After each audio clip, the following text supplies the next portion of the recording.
అన్న ఏం జరుగుతుంది అనుకోవచ్చు అన్న? వెలుగుమట్లను చీకటి ప్రపంచంగా చేసిరు. కారులోనా దొరల జోరు కాలే కడుపుతూ తిరుగునొకరు. ఒక దేశం ఇంకొక దేశం మీద బాంబుల దాడి చేస్తే ఎట్లయితే కూల్తాయో అట్లా అటువంటి కనబడుతున్నాయి ఇక్కడ మొత్తం. ఉన్నవాడు మేడ మీద మేడలెన్నో కట్టుతుంటే ఇంటర్మీడియట్ కు సంబంధించినటువంటి పుస్తకాలు ఇప్పుడు వాళ్ళు చదువుకోవాలి. ఇప్పుడు ఇంట్లో మొత్తం అంటే కనీసం పుస్తకాలు కూడా తీసుకొని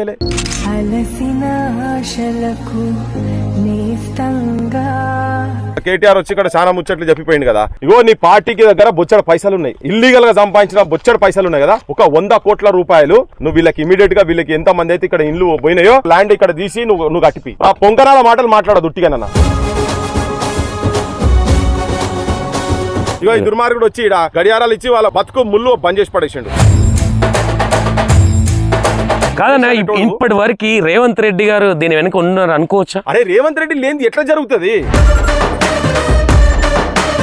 ఇంత గడియారాలు ఇచ్చి ఇళ్ళ ఫోటోలు పెట్టుకోకరి దుర్మార్గం ఈ లంగల ఈ దొంగలు వీళ్ళంతా డకైట్నా కొడుకులు వీళ్ళు పూటకో పార్టీ మారేటోళ్ళు.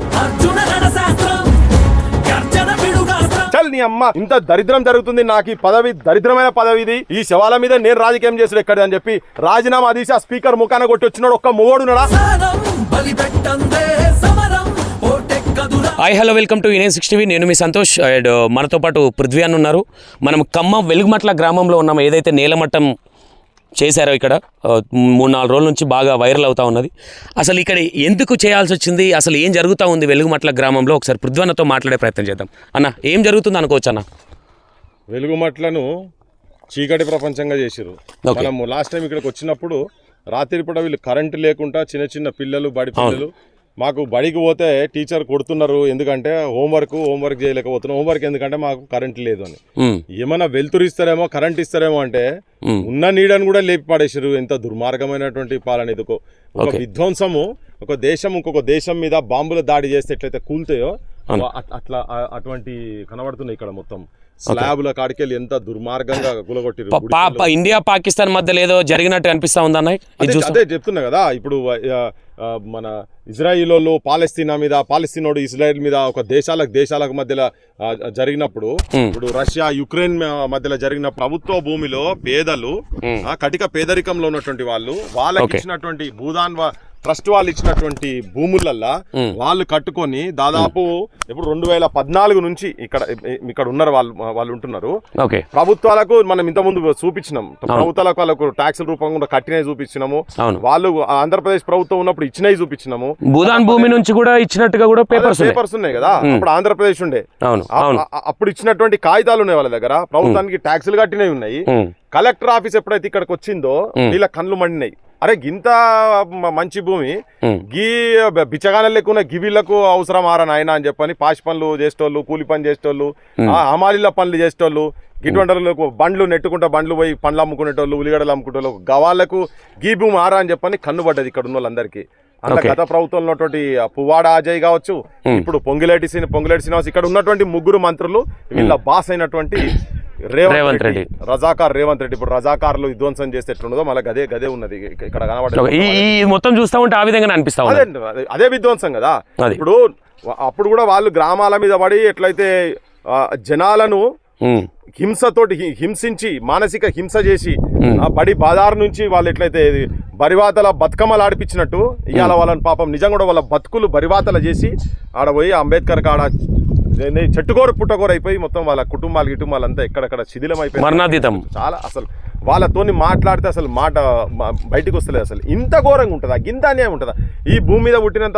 ప్రజాపాలన అంటే ఇది ప్రజాపాలన అనుకోవచ్చా? ఇది ఎట్లా అనుకుంటారు ఎవడన్నా దీన్ని ప్రజాపాలన కానీ ఎవడన్నా అంటే మనకి బుద్ధి ఉండి అంటుండా పిచ్చోడు కూడా అన్నాడబ్బా దీన్ని ప్రజాపాలన అని. ఎట్లా అంటారు చెప్పు? ప్రభుత్వం ఇచ్చిన కాగితాలు ఉన్నాయి, అన్ని ఉన్నాయి, తర్వాత ఒకవేళ ఏది లేదనుకుందాం, ఇంత ఘోరంగా ఈ కులగొట్టుడేంది? రోడ్ల మీద పడేసుడు జనాలను. నువ్వేనా ఎంక్వైరీ చేయదలుచుకున్నావు అనుకో, కోర్టు నుంచి కూడా వీళ్ళకి కదా ఎంక్వైరీ చేయదలుచుకున్నావు అనుకో, నువ్వేం చేయాలి? ఎంక్వైరీ ఇక్కడికి వచ్చి కూర్చొని ఎవరిది ఏందని చూడాలి. నువ్వు ఇప్పుడు ఇన్ని రోజులు కట్టుతున్నారు కదా, 2 సంవత్సరాలకెళ్ళి ఏం చేస్తున్నది గవర్నమెంట్? ఒక్కరికి నోటీస్ ఇవ్వలేదు కదా.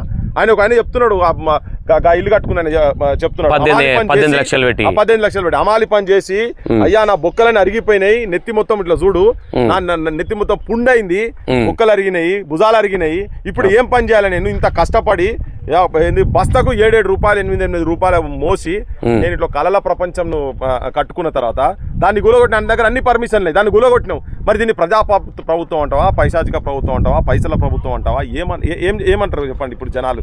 ఇటువంటి చేసిన తర్వాత ఇది ప్రజా ప్రభుత్వం 80% కాదు. పిశాచులు మనం వినలే కావచ్చు, కానీ ఇట్లా వచ్చి పిశాచులు లెక్క 15,000 మందిని ఇక్కడికి పంపించి ఈ విధ్వంసం చేసి కూలగొట్టించి బతుకులు మొత్తం సర్వనాశనం చేసి వాళ్ళు అసలే అన్నమో రామచంద్ర అని పొట్టకూటి కోసం ఊర్లలోకి వెళ్ళి ఇక్కడికి వచ్చి ఇక్కడ ఇండ్లు కట్టుకొని, అది కూడా ఎట్లా ఇంట్లో అరొకర ఉంటే ఊర్లలో అది కూడా అమ్ముకొని వచ్చి ఇప్పుడు అప్పుల పాలైండు పాపం. ఈ బిల్డింగ్ అయినా ఆల్రెడీ జాగా అమ్ముకున్నాడు, అప్పుల పాలైండు.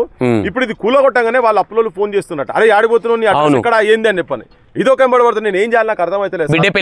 బిడ్డ పెళ్లికి ఉన్నది, నేను బిల్డింగ్ ఎక్కి దునుకుదామని చెప్పి నేను ప్రిపేర్ అయిపోతుంటే నా బిడ్డ ఆపి నాయన నువ్వు నన్ను చదివించినావు, నువ్వేం చేసుకోకు నేను చదువుకుంటా నిన్ను అని చెప్పని. ఏదో నౌకరు వస్తుందో లేదో ఆడిబిడ్డ ఆ పిల్ల ఇంకో పిల్లగాడే హైదరాబాద్ లో చదువుతా అంటే ఇక్కడ ఉండి కూడా చూడు నేను ఇంత ముందు ఆడ చూస్తుంటే ఇంటర్మీడియట్ పిల్లలు ఇప్పుడు ఎగ్జామ్స్ కదా, ఇంటర్మీడియట్ బుక్లు ఇక్కడ దొరికినాయి కదా, ఇక్కడ దొరికినాయి. ఇప్పుడు నేను ఆడ చూసినాను చేసినప్పుడు ఇవన్నీ చూడండి ఇంటర్మీడియట్ కు సంబంధించినటువంటి పుస్తకాలు. ఇప్పుడు వాళ్ళు చదువుకోవాలి, ఇప్పుడు ఇంట్లో మొత్తం అంటే కనీసం పుస్తకాలు కూడా తీసుకొని చిన్న పిల్లలు ఆడుకునే బొమ్మలే నేడుస్తున్నారట. పావురానికి కొనుక్కొచ్చినాం సార్, కొనుక్కొస్తే బొమ్మలు కూడా తీసుకొని దుర్మార్గాలు. ఇగో నోట్స్లు చూడు, ఈ నోట్స్ చూడు ఎంత పిల్లలు చూడు నోట్స్ ఇంగ్లీష్ చూడు. ఏంది ఇది? ఇంత అన్యాయం ఉంటుందా? ముఖ్యమంత్రి అంటాడు నేను భూములు అవసరం లేదు మీకు చదివిస్తా అంటాడు. మరి ఏం కావాలి వీళ్ళు? కనీసం అంత ఇంగిత జ్ఞానం కూడా లేదా మీకు? వాళ్ళకు చదువు ఉన్నాయి, ఎగ్జామ్స్ ఉన్నాయి, ఇప్పుడు పరీక్షల కాలము, వాళ్ళ జీవితాలు ఏం కావాలి, వాళ్ళ బతుకులు ఏం కావాలి? లక్షలు పెట్టి ఇండ్లు కట్టుకొని ఇప్పుడు దీన్ని ఏ విధంగా అంటే ఇప్పుడు అందరూ వస్తూ ఉన్నారు, టీఆర్ఎస్ ప్రభుత్వం కావచ్చు, బీజేపీ ప్రభుత్వం కావచ్చు, ఇప్పుడు అంతా నేలమట్టమైన తర్వాత వచ్చి అందరు ధర్నాలు చేస్తున్నారు. ఏ విధంగా చూడొచ్చు వీళ్ళని? అంటే ఆల్రెడీ బీఆర్ఎస్ ప్రభుత్వం ఉన్నప్పుడు కూడా వాళ్ళే స్టార్ట్ చేసిరని కాంగ్రెస్ ప్రభుత్వం చెప్తా ఉన్నది. ఏ విధంగా చూడొచ్చు? అందరిని గురించి చెప్తున్నాను. సంపినోడ సంతాప సభలు పెట్టుకుంటే ఇదే. ఓకే, ఇప్పుడు వీళ్ళు వచ్చి చేసేదేంది అసలు? బీజేపీ సెంటర్ ఉన్నాడు కదా, మంత్రి రావాలి ఇడికి, ఇక్కడ ఉన్న స్టేట్ మంత్రులు ఉన్నారు కదా, వచ్చి అసలు ఎట్లా జరుగుతున్నది? ఇప్పుడు ఆల్రెడీ ఇప్పుడు మనం కూడా ఇడికి వచ్చినాం, లాస్ట్ టైం వచ్చిపోయినాం, అదంతా అరెస్ట్ కన్నా ముందు కూడా వచ్చినాం కదా. నైట్ లో ఇక్కడ మేము మొత్తం రౌండ్ టేబుల్ పెట్టి సమాజానికి మొత్తం తెలియజెప్పాలనే ప్రయత్నం చేద్దామని అనుకున్నాం కదా. సో ఈ జనానికి అంతా ఈ ఇన్ఫర్మేషన్ అంతా జనానికి తీసుకుపోదాం అనుకున్నాం. అప్పటికి అందరికి తెలుసు కదా, మేము ఇక్కడ రౌండ్ టేబుల్ పెట్టాలనే ప్లాన్ చేస్తున్నాం. చేయంగానే అందరు ఒక టైం దీనికి నాశనం పట్టించారు. అంతే కదా, ఇది ఒక ఉద్యమం లెక్క మారుతున్నది అని చెప్పని అనిపించి దెబ్బకే ఊరుకొచ్చారు. 15,000 మంది పైన వచ్చి దీన్ని కొట్టారు. మరి వాళ్ళకి అందరికి సోయి ఉంటది కదా, సెంట్రల్ గవర్నమెంట్ కి తెలుసు, ఇక్కడ అందరికి తెలుసు కదా.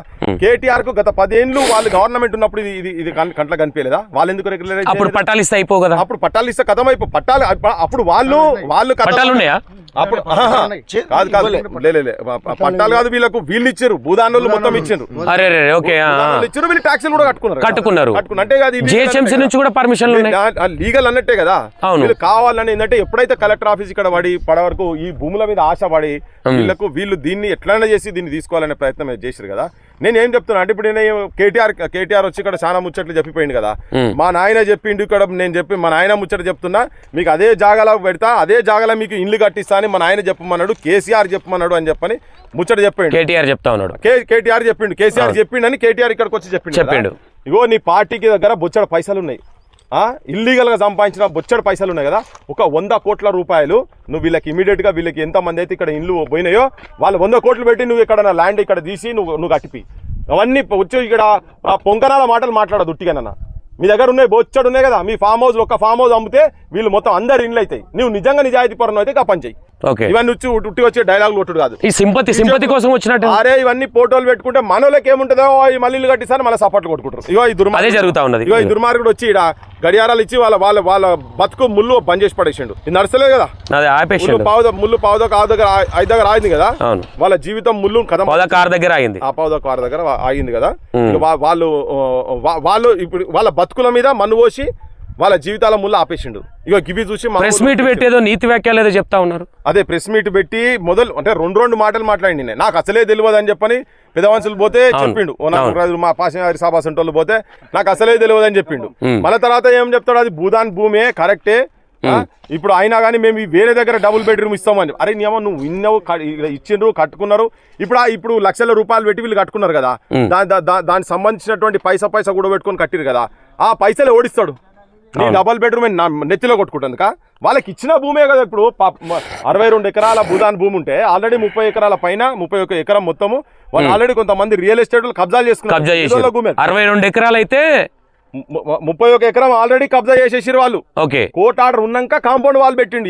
ఇంకో 31 ఎకరం ఇది 17 గజాల 17 గుంటలు 17 గుంటలు 7 గుంటలు ఏదో ఉంది. 7 గుంటలా, సారీ 7 గుంటలు. దానికి సంబంధించి ఇక్కడ కొంతమంది అయ్యో మనకు అంతా అయిపోయింది కదా మనం కట్టుకుందాం ఇండ్ల కాడ, అరే పుస్తలు తాడమ్మి ఒక్కరు మెడల కూడా పుస్తకాలు లేదన్నా, పుస్తలు తాడు లేవు. దీని గురించే ఏదో ఒక ఆశతో కదా వాళ్ళు పెట్టు. అంటే కాదన్నా ఈ ప్లేస్ ని ఏం చేద్దామని వీళ్ళ ఇంటెన్షన్ ఏం లేదు, వాళ్ళ విల్లాలు కట్టుకుంటారు. ఇప్పుడు మీరు చూడరు 5-10 ఏళ్ల తర్వాత వాళ్ళ ఫామ్ హౌస్లు ఉంటాయి, డ్రీమ్ హౌస్లు ఉంటాయి, విల్లాలు ఉంటాయి. వాళ్ళకి ఆల్రెడీ ఖమ్మంలో ఇండ్లు ఉంటాయి. వాళ్ళకు ఎప్పుడైనా ఆదివారాలకో శనివారాలకో ఎవడన్నా సుట్టపోడో వాడు వీడు వస్తే బగ్గా కూర్చొని తాగి సిగరెట్ తాగుకుంటా ఇక్కడ నుంచి మొత్తం ఈ సీనరీ చూసేందుకే వాళ్ళు చేసేదంతా. కొన్ని వీళ్ళు ఇక్కడ తొండలు తిరిగే టైంలో, బల్లులు సంసారం చేసే టైంలో వీళ్ళు వచ్చి ఈ భూమి కాడికి వచ్చారు. నీ కలెక్టరేట్ వచ్చినాక రాలే వీళ్ళు. గుట్టనే వీళ్ళు సాఫ్ చేసుకున్నారు. గుట్టని సాఫ్ చేసుకుని వీళ్ళు ఇన్లు అయినాక వీళ్ళ కలెక్టర్ ఆఫీస్ పడి ఇక్కడ భూములు పెరగంగానే ఏదో ఇంటర్నేషనల్ స్కూల్ కూడా పడ్డదని చెప్తా ఉన్నారన్న. అవును, ఒకటి పడ్డది ఓకే, ఇక్కడ ఈ ప్రైవేట్ స్కూల్ కావచ్చు ఇది కావచ్చు వచ్చిన తర్వాత ఈ ఏరియా డెవలప్ అవుతుందని ఇంటెన్షన్ అనుకోవచ్చు. కలెక్టర్ ఆఫీస్ వచ్చిన తర్వాతనే భూములు పెరిగినాయి కదా, రేట్లు పెరిగినాయి, భూములు రేట్లు పెరిగినాయి కదా. వీళ్ళకి అంతకు ముందే వీళ్ళు వచ్చి ఇక్కడ ఉన్నారు కదా. పోని అరే మీరు ఇంత అయింది కదా, మీరు బయటికి పోరు అని చెప్పి ఇంత ముందే మనం చెప్పిన ముచ్చట్లు ఉన్నాయి, అట్లా కూడా కాదు. ఏం చేస్తారో చెప్పాలి కదా. ఈ భూమి వీళ్ళకి ఇచ్చిన భూమి కదా, అది కూడా ఎంత 100 గజాల ఈ తెలంగాణ నేల తల్లి గుడ్డు పోయింది అయింది. వీళ్ళకి 30 ఎకరాలు జాగుందన్న తెలంగాణలో. ఏమంటున్నా, ఇది ఇంకోటి అయింది, ఇది దానం ఇచ్చిన భూమి కదా, ఇచ్చినటువంటి భూమే కదా. ఈ దుర్మార్గులకు కన్నుబడి ఇప్పుడు రేపు పొద్దుగాల వీళ్ళందరూ ఇక్కడ పెద్ద పెద్ద విల్లాలు, శవాల మీద పేలాలు ఏరుకున్నట్లేదన్నా, శవాల మీద బంగ్లాలు కట్టుకున్నట్టు, అంతే కదా, మీద బంగ్లాలు కట్టుకుంటారు వీళ్ళు, అంతే కదా. వీళ్ళ బతుకులు, వీళ్ళ ఆశలు, వాళ్ళు ఎంతో కష్టపడి కళల ప్రపంచాన్ని కళ్ళగొట్టి దాని మీద వీళ్ళు కుల్లలు కట్టుకునే కాడికి వచ్చారు వీళ్ళంతా. ఎంత అన్యాయం, ఎంత అన్యాయం ఇది, ఎంత ఘోరం, దుర్మార్గం, ఎంత అమానుషం. అసలు ఎవడన్నా కాదన్నా ఇప్పటి వరకు రేవంత్ రెడ్డి గారు దీని వెనక ఉన్నారు అనుకోవచ్చా? అరే రేవంత్ రెడ్డి లేని ఎట్లా జరుగుతుంది? ఆయన రాజు కదా. 1000-10,000 మంది పోలీసులు ఎట్లా వస్తారంటారా? ఎట్లా వస్తారు చెప్పు, నువ్వే చెప్పు, ఎట్లా వస్తారు? రేవంత్ రెడ్డి లేకుండా నడుస్తుందా? లేకపోతే ఒకవేళ రేవంత్ రెడ్డి లేకపోతే ఈ 3 మంత్రులను ఇక్కడికి వెళ్ళి బర్తరఫ్ చేయాలి. నాకు చెప్పకుండా ఎట్లా చేస్తారా మీరు అని చెప్పని బర్తరఫ్ చేయాలా లేదా? ఒక్క మాట కూడా మాట్లాడతలేడు. దీని వెనక 200 అరే రేవంత్ రెడ్డి పెద్ద సంసార్ ఆయన పెద్ద రియల్ ఎస్టేట్ మాఫియా. ఆయనే రియల్ ఎస్టేట్ మాఫియా, తెలంగాణ వ్యతిరేక శక్తి. ఆయనే తీసుకొచ్చారు తెలంగాణ ప్రజల మీద పైసా ప్రేమ లేదు ఆయనకు. ఇవన్నీ చూస్తున్నా కనబడతలేదా? పైసా ప్రేమ ఉన్నదా లేదా అంటేందుకు గివీలన్న అబ్బాయి, గివీల మీద నీ ప్రతాపం చూపించేది, ఈ పేదోళ్ళ మీదనా? అంటే ఏ విధంగా చూడొచ్చు అంటే ఇట్లాంటి అంటే పేదల పార్టీ అని ఏడ మైక్ పట్టుకున్న ఇదే ముచ్చట చెప్తా ఉంటారు రేవంత్ రెడ్డి గారు. బస్ ఇచ్చినాము, అది ఇచ్చినాము అని ఇచ్చేది ఒకటి, చెప్పేటి 10 అన్నట్టుగా. ఇప్పుడు ఈ విషయాన్ని ఇక్కడున్న ప్రజలు కావచ్చు ఏ విధంగా చూడొచ్చు, ఫైనల్గా ఏం చెప్తారన్న దీని గురించి? ఈ రాజకీయ వ్యవస్థలను నమ్మకండి మీరు. మీ ఓట్లు అమ్ముకోకుండ్రి, పైసలకు ఓట్లు వేయకుండ్రి, గిట్ల గడియారాలు ఇచ్చి ఇండ్ల ఫోటోలు పెట్టుకోకరి. దుర్మార్గం, ఈ లంగల, ఈ దొంగలు వీళ్ళంతా డకైట్నా కొడుకులు వీళ్ళు. పూటకో పార్టీ మారేటోళ్ళు వీళ్ళు, 1000 కోట్ల రూపాయల కాంట్రాక్టులు చేసేటోళ్ళు వీళ్ళు. దాంట్లో ప్రజా సొమ్మును వాడు 200 కోట్ల పని చేస్తే దానికి ఒక 600-700 కోట్ల రూపాయలు ఎక్సెస్ దొబ్బేటోళ్ళు వీళ్ళంతా. వీళ్ళ పైసల గురించే రాజకీయాలకు వస్తారు వీళ్ళంతా. వీళ్ళ పర్సంటేజ్ల గురించే రాజకీయాలకు వస్తారు వీళ్ళంతా. ఇటువంటి వాళ్ళకు ఓట్లు వేస్తే మన బతుకులు గిట్లనే ఉంటాయి. తాగి వీళ్ళు చెప్పే గారిడి మాటలు, ప్రజాప్రభుత్వాలు అంటే గతం ఏందో వాళ్ళకి చూడండి. ఎవడోడు గతం ఏంది, వాని సంగతి ఏంది, ఈయన సంగతి ఏంది. ఇప్పుడు చెప్తున్నగా సిగ్గు లేకుండా పోయిన ప్రభుత్వం చేసిన ఆ ప్రభుత్వం లేడా? ఉన్నాడు కదా, ఇద్దరు తెలంగాణ వ్యతిరేకులే. ముఖ్యమంత్రి కూడా తెలంగాణ వ్యతిరేక. అందుకే తెలంగాణ ప్రజల మీద వాళ్ళకు ప్రేమ లేదు. ఒక ఆయన రాజశేఖర రెడ్డి బొమ్మ పెట్టుకుంటాడు ఇంటికాడ. ఇక వీళ్ళిద్దరేమో చంద్రబాబు కేసు, ఈయన జగన్ ఎంబడి కూడా ఉన్నాడు కదా ఈయన. మరి ఇటువంటి వాడిని గెలిపిస్తే గట్టినే ఉంటుంది. మరి ఎవరిని గెలిపియాలి అని అనుకుంటారు కావచ్చు జనం. ఎవరిని గెలిపించాలనుకుంటే మీ పట్ల ప్రేమ ఉన్నటువంటి వాళ్ళను మీ దాంట్లోకెళ్ళే ఒకరిని పుట్టిండ్రి, నాయకుని పుట్టిండ్రి మీ దాంట్లోకెళ్ళే. లేకపోతే పైసలు ఉన్నాయా మన దగ్గర అని అడుగుతారు. పైసలు అవసరం లేదు. నువ్వు ఓట్లయ్యి నీ గురించి, నీ హక్కుల గురించి నిలబడేటువంటి నాయకత్వాన్ని ఎన్నుకోవాలి. అసెంబ్లీలకు, పార్లమెంట్లకు పంపించాలి.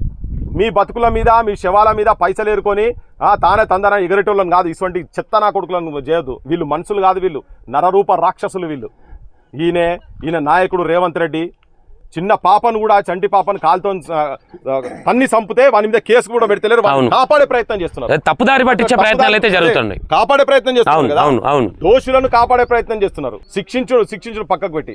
అందుకనే ఇటువంటి వాళ్ళ గురించి ఆలోచించి ఒక్కొక్కరు ఏడుస్తుంటే అసలు ఎంత అదే చాలా హృదయ విదారకంగా ఉన్నది. ఇవన్నీ చూసిన తర్వాత అన్నా కానీ చల్ నథింగ్ డూయింగ్, నేను ఇదే జాగాల వాళ్ళకి ఇప్పుడు కట్టిచ్చిస్తా, అప్పటిదాకా నేను వాళ్ళను తిండి తిప్పాలి అన్ని నేనే చూసుకుంటాను. ఇప్పుడు పెట్టిన అంబేద్కర్ భవన్ కాడ పెట్టి ఆ పక్కకు పార్క్ లో పెట్టిరు కదా వీళ్ళందరినీ మొత్తము గొడ్లను తీసుకుపోయి ఒక దగ్గర సాయంత్రం కాగానే చేసినట్టు వేసిరు మనుషులు. అంత అభిమానం ఉండదు అన్న, దొడ్డనే నీట్గా ఉంటది, మొత్తం సామానే ఉందాడా, చాలా మనుషులు పండుకుంటారు. అదే బజార్లో పండుకుంటారు వాళ్ళు, అదే అర్థమైంది, బజార్లో పండుకుంటారు వాళ్ళందరినీ. 6 నెలల లోపల మళ్ళీ ఇక్కడనే నేను ఇల్లు కట్టిచ్చిస్తా. ఈ సెక్రటేరియట్లు కట్టుకున్నారు కదా మీరు బంగ్లాలు కట్టుకుంటలేరా? ఈయన కూడా అన్ని మొత్తం వేరే జాగాలలో అవోటి కట్టుకున్నారు కదా, ఈయన ఆఫీసులు కూడా కట్టుకున్నారు కదా. మరి అవన్నీ కట్టుకున్నప్పుడు నేను చాలా ఇంతమంది పేదలు ఇట్లా ఇబ్బంది పడ్డారు కదా, నథింగ్ డూయింగ్ నేను అక్కడనే చేస్తా, అప్పటిదాకా మీ అందరికీ ప్రభుత్వమే మేమే బువ పెడతాం మీకు. ఇప్పుడు వాళ్ళు వెళ్ళిపోయిన అనుకో ఎక్కడ పోయి పని చేసుకోవాలి? బీమార్ వచ్చిన వాళ్ళు 300 రూపాయలు కూలీ అసలు ఇప్పుడు బడిలో పోయిన పిల్లల భవిష్యత్ ఏంటి? నీ బిడ్డకో నీ మనవనుకో నీ మనవరాలకో నీ కుటుంబ సభ్యులకో అయితే ఎట్లుంటది ఆలోచించాలి. మంత్రులు ముఖ్యమంత్రి నీ కుటుంబాల సభ్యులకు అయితే ఎట్లుంటది? వారం రోజులు బడికి పోకపోతే వాడు మళ్ళా ట్రాక్లో పడాలని ఎంత ఇబ్బంది అవుతుంది. ఇప్పుడు పిల్లలు ఎగ్జామ్లు రాస్తున్నారా లేదా, డిగ్రీలు చదువుతున్నారు, పీజీలు చేస్తున్నారు, వాళ్ళకి ఎవరున్నారు అసలు? ఇక్కడ తిండే లేదు కదా, ఇంకా చదువు పక్కన పెడితే బతుకులాగా బట్టేటే కదా.